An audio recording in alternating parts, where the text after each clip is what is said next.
Mbaye Niang envoie un message à Aliou Cissé, Jude Bellingham répond sèchement à Rodrigo Goes.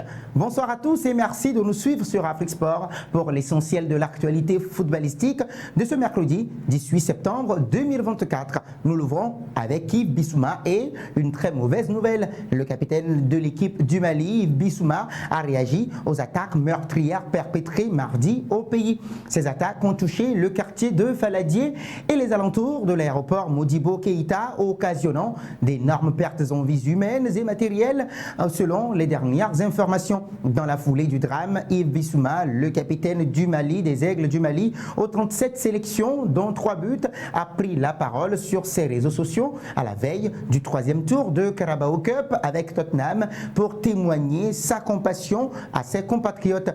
Mes sincères condoléances aux familles touchées ce matin, lundi donc, ici à Bamako. Qu'Allah protège mon pays, a-t-il posté en story Instagram. Le milieu des Spurs de Tottenham aux 2 matchs, 1 but cette saison en a profité pour annoncer le reversement de ses futures primes de match aux familles des victimes, entraînant dans son sillon Mohamed Kamara et Moussa Djenepo, selon le compte spécialisé Les Aigles du Mali. Ces derniers se sont également engagés à offrir leurs primes respectives aux familles et donc ils pourraient être imités très prochainement par l'ensemble des joueurs de l'équipe nationale du Mali, ajoute la même source. Et donc oui, Afrique Sport envoie ses condoléances à toutes les familles éplorées.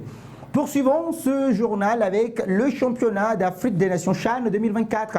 Alors que les réflexions vont bon train par rapport à l'identité du prochain sélectionneur en perspective du CHAN 2024 prévu du 2 au 28 février 2025, l'équipe locale d'Algérie pourrait ne pas effectuer le voyage en Afrique de l'Est. Comme informé par la Gazette du Fennec, l'idée de la substituer par le moins de 20 ans aurait été suggérée au président de la Fédération algérienne de football FAF, Walid Sadi. D'après la même source, cette idée n'est pas pour déplaire à l'instance qui devrait trancher samedi prochain lors de la réunion du bureau fédéral. En fait, le CHAN est susceptible d'interrompre momentanément le championnat domestique et de la rallonger jusqu'en juillet, comme en 2023, explique la LGF, d'où l'hypothèse de faire jouer à la place les U20. De plus, il ne s'agirait pas d'une première dans l'histoire du tournoi, puisque auparavant, certaines équipes se sont illustrées avec les jeunes, avec parfois une victoire finale à la clé, à l'instar du Sénégal, tenant du titre et tombeur de l'Algérie en finale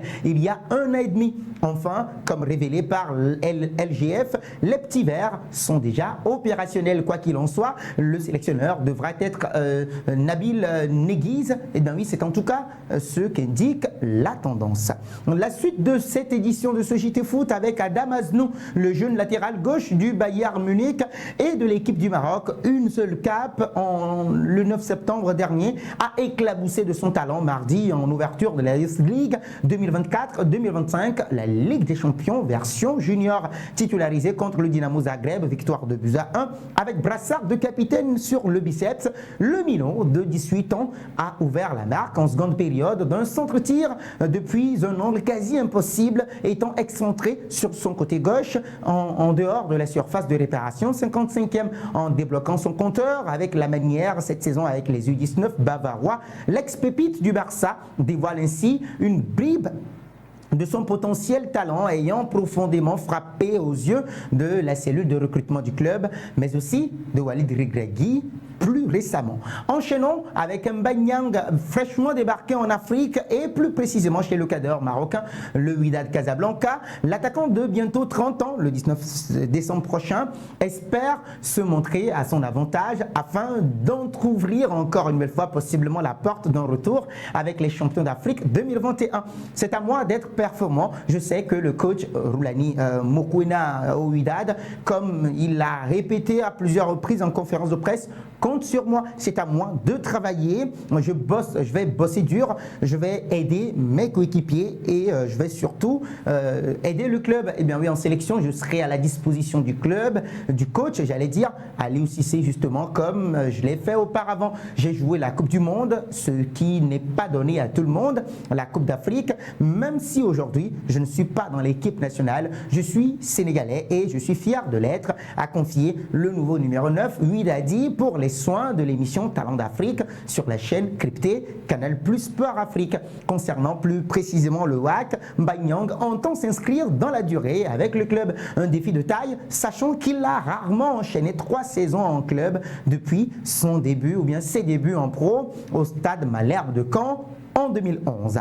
Nous terminons avec Jude Bellingham. La presse sportive espagnole semble sacrifier Rodrigo Goes depuis que Kylian Mbappé a débarqué au Real Madrid cet été. Les médias madrilènes sont allés jusqu'à évoquer un trio offensif composé de Kylian Mbappé, Vinicius Junior et de Jude Bellingham, BMV. Blessé depuis quelques semaines, Jude Bellingham a fait son grand retour mardi soir. Le milieu de terrain anglais a disputé le premier match de la Ligue des Champions avec le Real Madrid contre Stuttgart, 3-1 au Santiago Bernabéu. Après ce choc, eh bien oui, l'ancien joueur du Borussia Dortmund a profité pour mettre un terme aux rumeurs cherchant à diviser le trio Mbappé, Vinicius Junior, Rodrigo Goes. J'ai vu sur les réseaux sociaux que quelqu'un essaye de créer quelque chose de négatif entre Mbappé, Rodrigo, Vinicius et moi. La seule vérité est que nous sommes très bons amis sur et en dehors du terrain, a déclaré Jude Bellingham après le match contre le VfB Stuttgart mardi soir au Santiago Bernabéu. Quelques instants après, le milieu de terrain international anglais a profité pour partager, en tout cas apporter son soutien au jeune ailier droit brésilien Rodrigo Goes. Ce dernier a posté une photo de lui-même sur son compte Instagram où on peut le voir avec Jude Bellingham et Kylian Mbappé après la victoire du soir. Un post commenté par le milieu de terrain international anglais en disant ceci: seuls les imbéciles oublient le R, écrit Jude Bellingham. Un commentaire liké près de 44 000 fois en l'espace de 12 heures de temps, tout simplement. On le dit, commentaire vient clore le débat selon lequel Rodrigo Goes n'est plus important dans le 11 de départ de Carlo Ancelotti avec l'arrivée de Kylian Mbappé. Le groupe vit bien. Ce sera tout pour cette édition. Merci de l'avoir suivi.